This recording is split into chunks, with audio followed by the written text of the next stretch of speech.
Thank you for waiting, ladies and gentlemen. The next speaker is from Microsoft Japan Corporation, Mr. Shoji Kawano, the National Security Office and the Chief Security Officer. And he's going to talk to the title of Transparency in Security and Resilience, Microsoft's Approach. Good afternoon, everyone. I am Chief Security Officer of the Microsoft Japan. My name is Kawano. Today, I'm going to talk about the transparency in security and resilience. And every year, we produce an annual report. So this time, I'd like to use 2024 version to speak about how we are coping with security. So Microsoft Digital Defense Report. This covers all the information which are collected by the Microsoft, and we analyze the cyber attacks, and this is a summary of it. The report itself is tremendous and very much in a big volume, so I'd like to just highlight some of the points. So it is very critical to say that the cybersecurity is the relevant issue for everyone. Consumers, enterprise, government, the securities are now relevant to the people who use IT. And without giving care to the security, it may give disruption in the society. So what Microsoft can do to help you to enhance the security there? So most critical thing is that you have to realize the reality. It is very complex, and one individual has so many devices, and then how long you are connected to the internet, and how much communication you are doing with others. And every day that we have 600 million attacks, and people are attacked by attacker for fraudulent emails and then others, so that you see so many different types of the cyber attacks. And most of the experts say in one common thing that we are naive about the protecting ourselves by the cyber attacks. GDPR asks the player to pay the punitive payment. And in case of the cyber attacks, that it is very difficult to identify the attackers, and also the punitive measures and then the punishments are not really sufficient for the attackers. And that is due to the fact that we don't have enough information about the cyber crimes. And therefore, the Microsoft wants to collect the information. And our CEO, Satya Nadella, also say that this is a consequential time. Therefore, we have to work together to really get good information. So now we have 50 years of the history in the Microsoft. We provide the services for the 1 billion people, and internet, and also your corporate activities. We help you to improve your experience. And along with that, we are collecting lots of information. The 78 trillion signals are coming into us per day. And if there are any abnormal behavior, then we get the information about it and interpret it as the threat intelligence. And we have about 34,000 secure feature engineers, and we really want to return the meaningful information to the users. Now, from now on, I would like to talk about the threat landscape, which is evolving very quickly. And I would like to tackle this issue from the previous perspective. Number one is about the nation-state threat activities. And these attacks are supported by the nation. And you may think that it has nothing to do with the regular people, but I really would like to talk to you about what's happening in this landscape. Number one, the target of the nation-state threats were the IT companies such as Microsoft. and sometimes it was attacked against the government. However, now it's coming into the education and also research sector. And this is the current trend. Since many types of information gathered in the research institute, and also you can get some information about the future. And also people who come into the education or research sector coming from the different backgrounds. In one organization, you usually control the account of the employees, but in case of the education sector or research institute, people are coming from a different entities and very difficult to control their accounts. In other words, easy to attack the accounts. The people who are coming into one project, you can create the temporary account. And this temporary account may relevant to the PC or the device which are used by the users. And if you get infiltrated into one device, that can be horizontally move around, and that can be the entrance point for the attackers.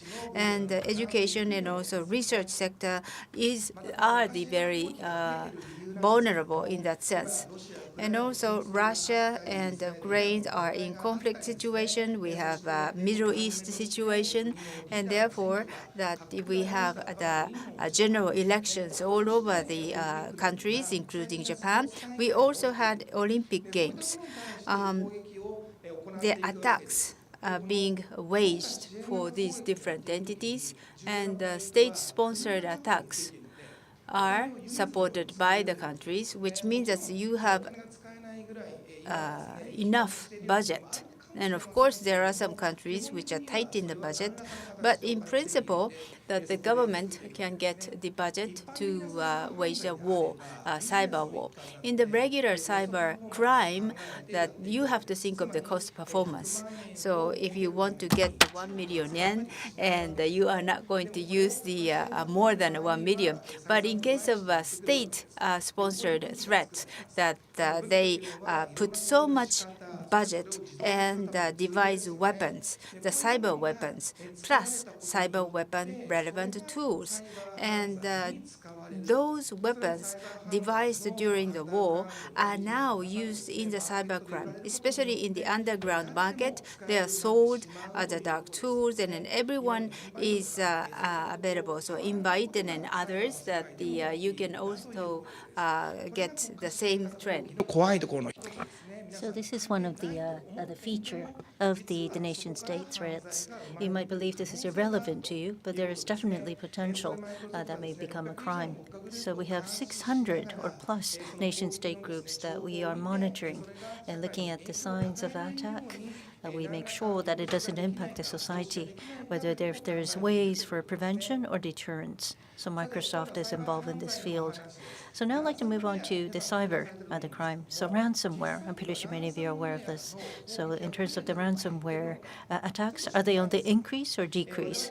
This might be of concern to you. According to research, it's 2.75 times, or 3 times in terms of the ransom attacks.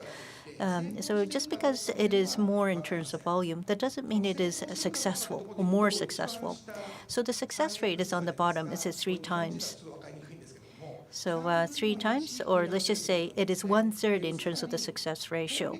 So basically, it's down by 3 times. So the number of the attacks has increased threefold. However, the success rate, it's well, let's just say this, the damage is 1/3. Therefore, in terms of the ratio, it's 1 out of 9. So although there's been less cases in terms of the success, however, the amount of damage has been on the increase on the per-case basis.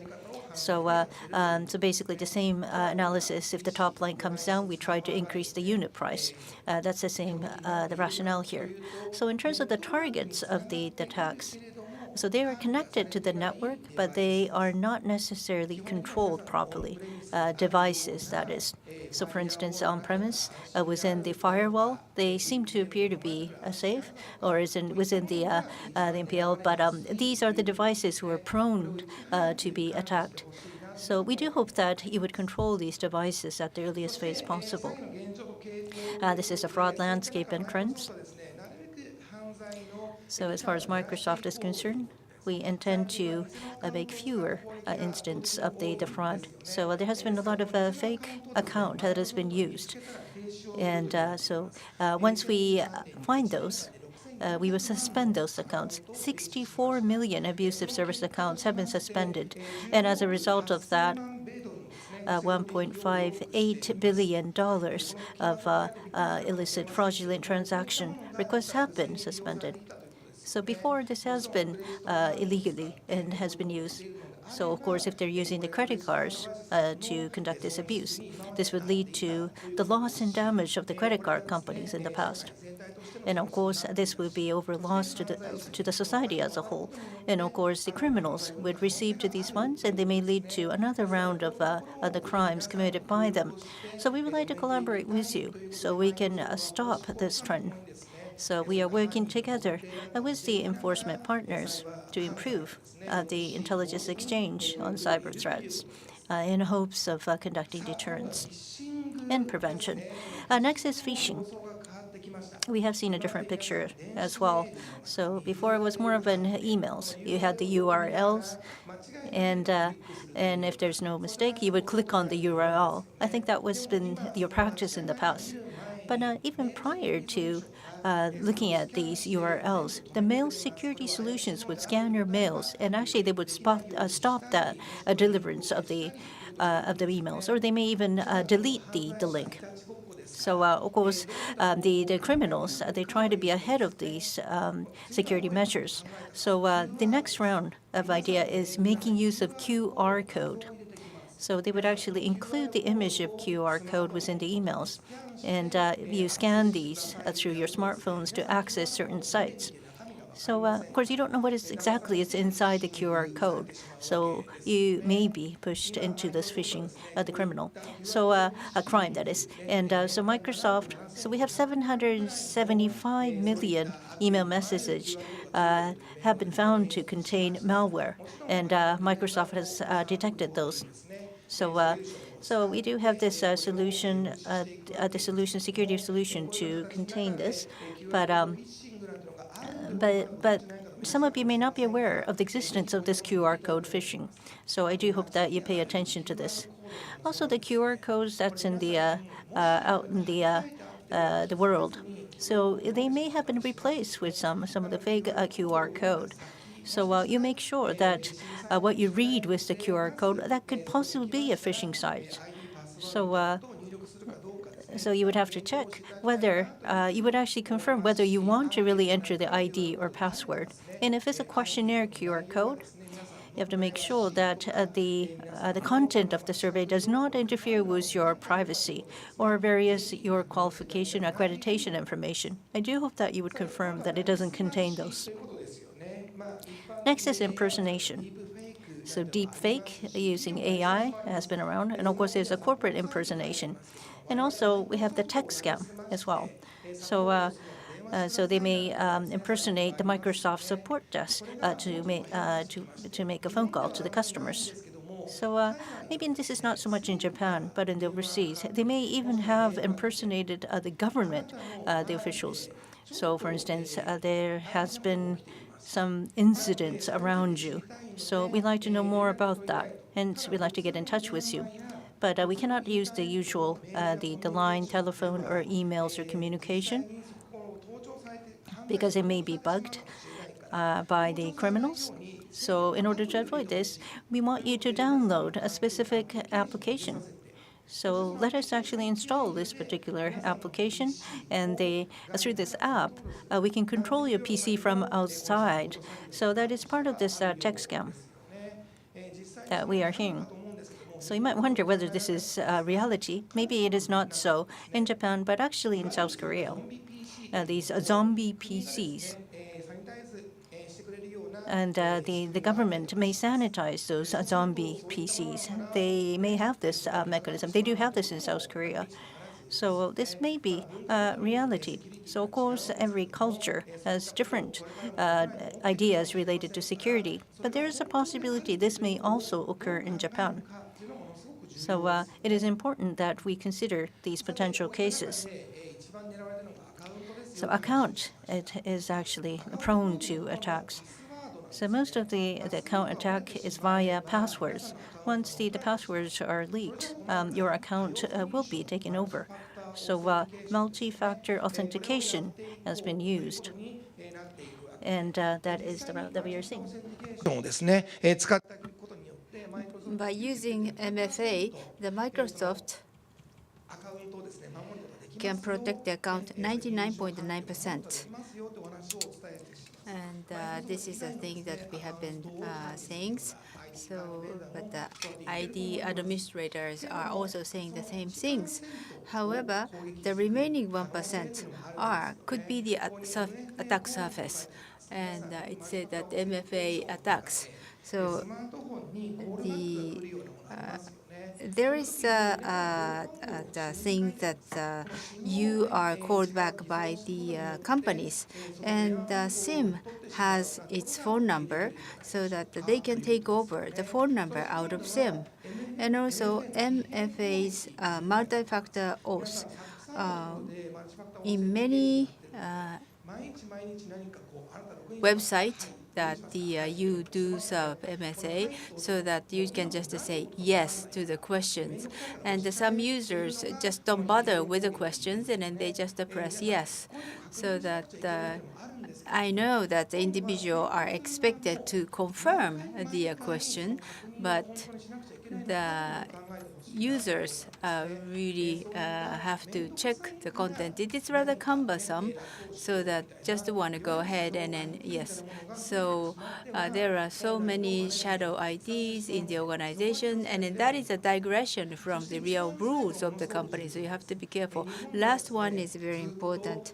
In Japan, that people believed that the sync client is very useful for the securities. The trend itself is not so popular international markets, but the Japanese people wanted to control the device. So as long as that device is protected, it is okay. That device is lost. However, the Windows 10 or 11, then the authenticated access token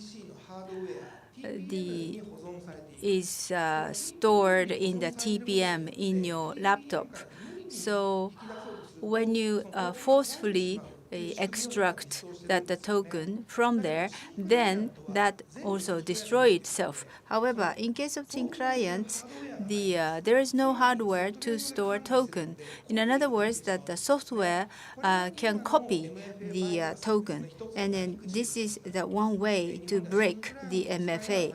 So in Japan, that we are using thin client and also MFA, and you may think it is safe to use that combination, but it is not. So FIDO's secret key, such as using with the USB thumbnail, but these things can contain the token in itself, so it is better to use it. So you have to put the token in the hardware, otherwise the token can be stolen through the software. And also the things that you think that it is safe, it is not really a safe. And now DDoS. As for the DDoS attack, the attack usually aimed at the network, but now they are aiming at applications. So one thing is to increase the workload for the applications. So as long as that service is disrupted, that is a target action for the attacker. So in case of online banking, and if you mistakenly put the wrong password 3 times and it is locked, and then you cannot use that account for that day, then the attacker can get your mail address, and impersonation is easy for the accounts and also the number for the accounts, and put 3 different passwords intentionally. Then you can stop that account, and the official user cannot use his or her own account, and it is going to be the disruption for the bank itself. And to keep using that bank, you need to have some kind of security measures, but you don't. So when you think of the service maintenance or the continuity of the service, you really have to protect the applications. So based on these informations, what Microsoft is trying to change themselves to adapt to this landscape. Secure Future Initiative is an initiative that Microsoft is taking right now. So we prioritize the security in every business. I joined Microsoft 7 years ago. Microsoft is very free, and we are not really bounded by the rules. And we can create my own environment to think of my own project. And I can also install my favorite applications. But that increased the attack surface for the attackers. So 730,000 applications were eliminated, which do not compliant with SFI. And UDT utility type of things would be very useful. And another one is about our verification environment. The sales account team create a cloud service environment and verify the customers' work, or show the demonstrations, or sometimes show the demonstration for the future. And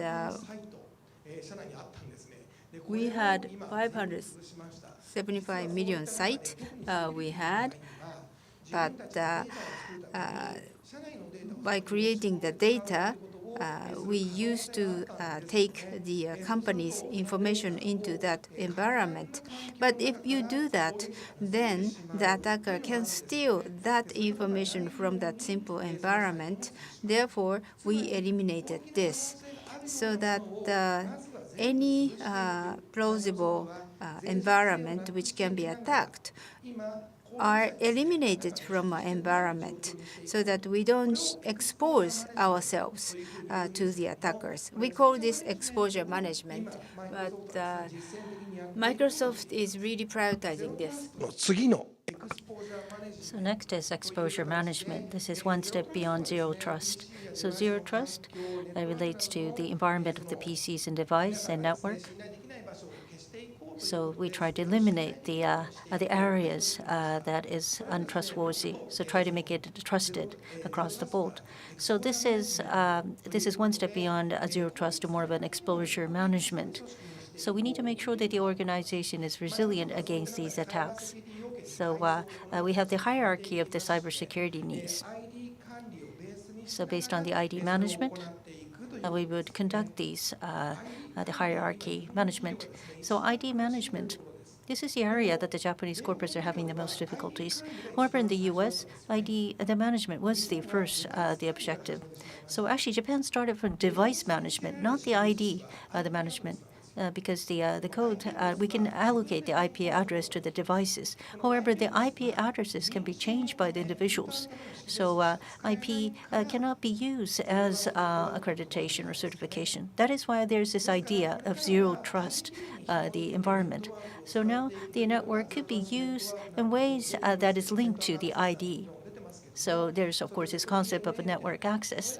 And as a PNA, so basically, we'd like to closen the system as close as possible to identity and ID. So before it was more about silos. So we have they have different layers under which the security measurements and management has been conducted. It was more of a siloed approach in the past. However, these silos are removed, and we need to look at it at more of a flat surface. Otherwise, we cannot see the full movement of the attackers. Also, the impersonators, we cannot fully keep track of them. So we need to take these threats into consideration. And the attack path, that is the area the Microsoft has established a platform, so this attack path is more visible. So we have the Microsoft Graph and Security Graph, so we can provide this environment to the users. So now AI, what sort of impact would it pose on cybersecurity? So they're just like the home appliances at home. Going forward, this will be something that people would be used for convenience. But of course, it could be used for effective means, ethical use, or also it could be abused. So in order to avoid the abuse, Microsoft is trying to convey the message.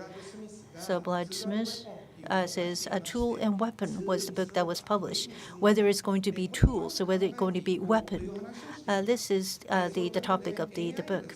So likewise, AI, in order for us to effectively make use of this, the most important part is to understand how generative AI systems work. So you talk about AI or the generative AI, but the current generative AI, we need to understand how they work and how they're structured.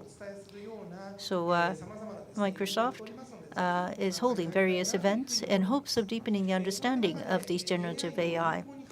So in order for us to effectively make use of AI, this relates to effective in operating the SOC, Security Operations Center. Some of the attacks you were not aware of, or because you did not have time, you were not able to detect. But now, with the use of AI, you can have multiple the opportunities to find those. So, but of course, there are different methods of attacks. But within the digital defense report, there are different types of the AI use attacks. So I do hope you would look through the reports to have more of a deeper understanding. So they may use AI for text and audios, and we can use these as part of the attack. And of course, we are using AI to translate English into Japanese. So perhaps we would not actually read text in English if you're Japanese. So maybe in terms of the text, it is not so impactful in terms of countries like Japan and Russia or even China. But if it's video, across the board, it is likely to impact people. So that may be used as part of the attacks. So AI could be used in different ways depending on the country and depending on how it is received by the population. So I do hope that you read through the report. So through using AI, we would hope that you would enhance your security measures. So I'd like to share with you how Microsoft is intending to make the security operation more efficient and what we recommend to you. So we have 7 areas of efficiencies that we'd like to introduce to you. The number 1 and number 2, basically, it is about the how we prioritize. So what should we actually look for, and how should we prioritize? Triaging and prioritizing work items. It may be difficult if you were to tackle this alone, because what is visible is limited. But once your vision is widened, there would be more accurate information to triage and make the choices. So you need those information. So there are plenty of information for both internal and outside of the organization. And AI is good at collecting all those information. So in Microsoft, for each topic, we used to spend 2 hours for each topic. But now it's only several minutes until we make the reporting. So in 4 to 5 minutes, one item, one issue could be resolved. So it's been expedited. So number 4 and number 6, the knowledge retrieval. What is open now and what has happened in the past. Now the data is more normalized and it is easy to understand. And this will be more opportunities for you to leverage on the information. So there's another benefit of AI. Likewise, it's number 5, risk assessment. So there are lots of information. Therefore, you can make the accurate risk assessment. Also, you can learn from the past. What sort of impact could it possibly have? And finally, it's reporting. So from one source, you can develop various reports for different the readers. So it could be for the management, it could be for the stakeholders. So we can control the information in ways to formulate the report. And this is a final request from my end. Microsoft needs to have a lot of information. And this is indeed what it relates to the fact that Microsoft cannot do this alone. So this 7 to 8 trillion signals that we're gathering, we intend to further increase the information that we can receive. So by collecting the information as ecosystem, we would like to take a collective action against the attackers so we can neutralize their efforts. And Microsoft sincerely asks all of you for your continued cooperation. So now for the resource for the Microsoft Digital Defense Report, we have the different links. So we do hope that you would go through the report to gather all the details that I was not able to share with you today. That is all. Thank you very much.